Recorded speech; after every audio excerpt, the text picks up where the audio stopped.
6, 1857, Chief Justice Roger Taney delivered the decision of the Supreme Court in the Dred Scott case. The Chief Justice, whose portrait you see here, was nearing his 80th year. As a young Maryland lawyer, Taney had once declared that slavery is a blot upon our national character, and every lover of freedom hopes that it will be wiped away. those were not just words to Taney. Soon after that, he had freed his own slaves. Would he now, many observers wondered, free Dred Scott as well? The Chief Justice began by reviewing the facts of Dred Scott's case. Then he dropped the first of two judicial bombshells. Scott, Taney ruled, could not sue for his freedom in a federal court because he was not a citizen. Nor could he ever become a citizen. No African American, whether slave or free, could become an American citizen. Next, Taney dropped bombshell number 2. He rejected Scott's argument that his stay in territory where slavery was banned by the Missouri Compromise had made him a free man. The reason was simple.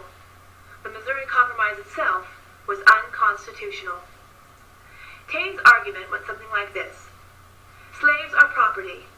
The Fifth Amendment to the Constitution says that property cannot be taken from people without due process of law or a court hearing.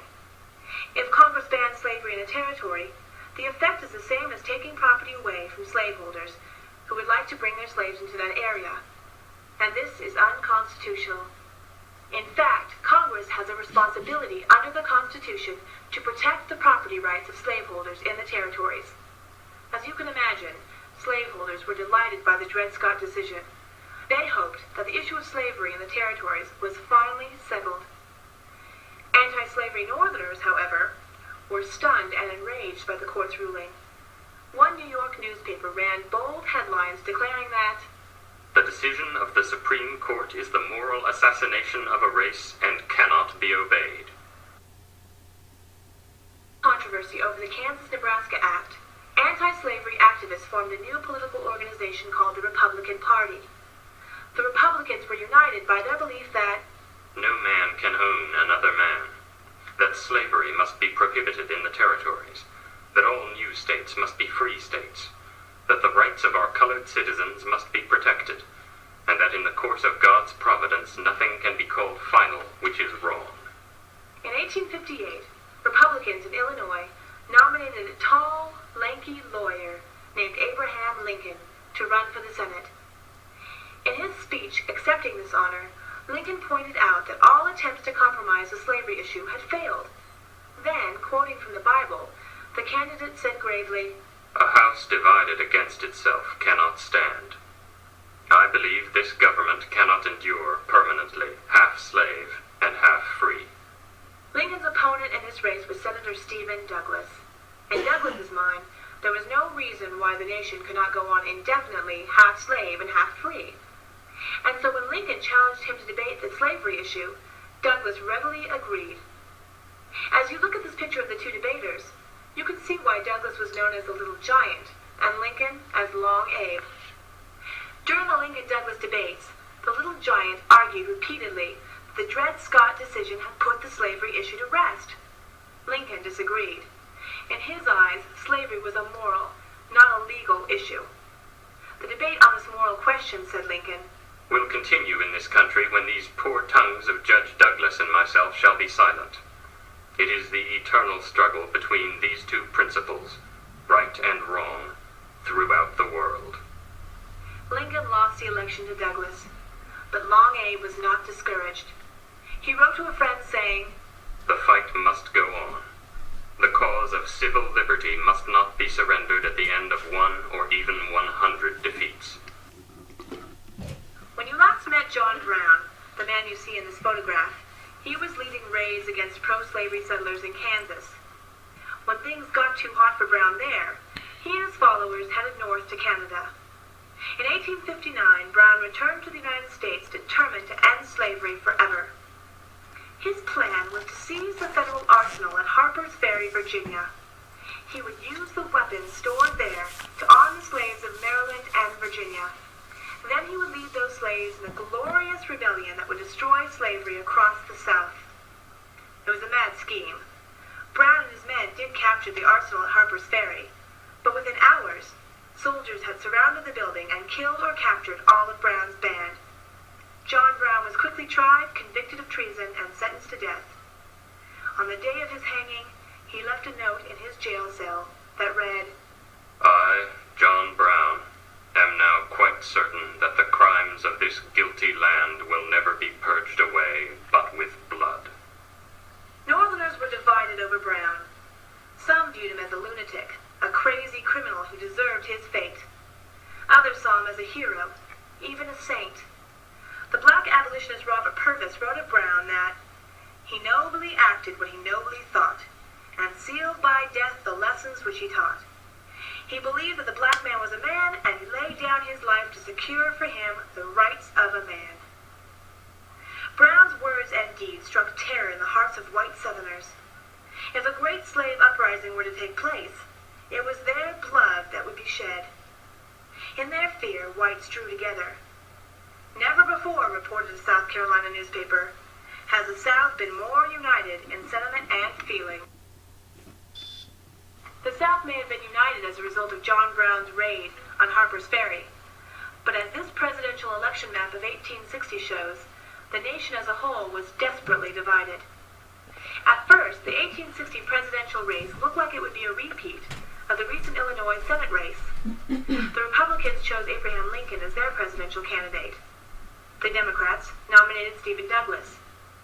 But when Douglas refused to come out firmly in favor of slavery, his party split apart. Southern Democrats nominated their own candidate, John C. Breckinridge of Kentucky. To make this election even more confusing, a group calling themselves the Constitution Union Party nominated John Bell of Tennessee to run for president. With his opposition divided three ways, Lincoln sailed to victory. But it was a strange sort of victory. First, Lincoln won with just 40% of the votes cast. Second, as the election map shows, he had absolutely no support in the South.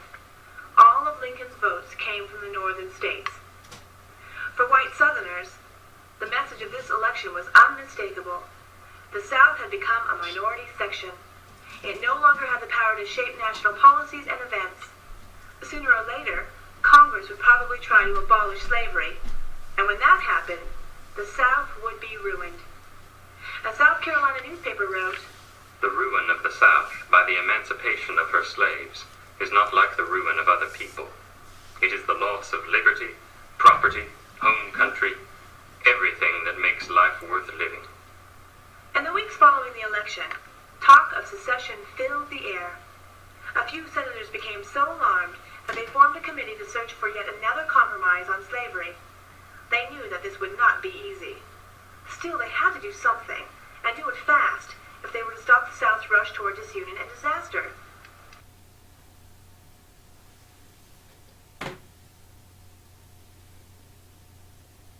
The Senate Compromise Committee held its first meeting on December 20th, 1860.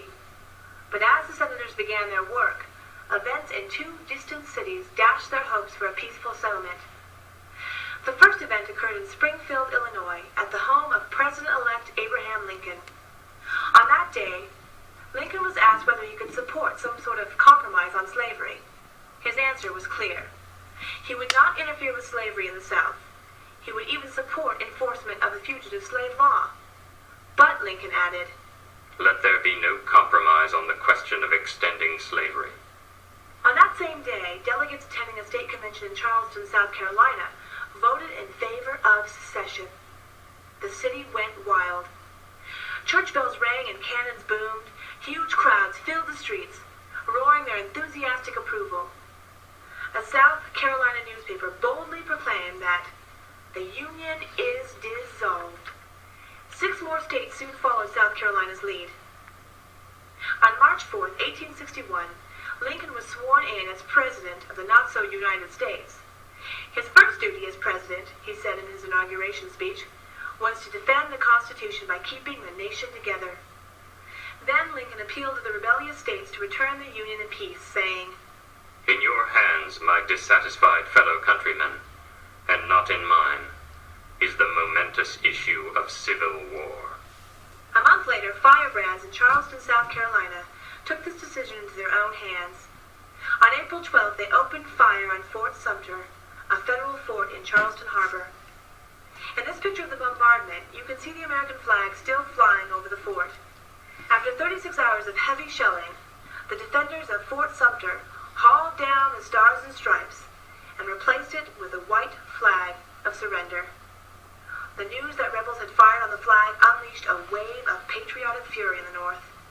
All doubts people had had about using force to save the Union vanished.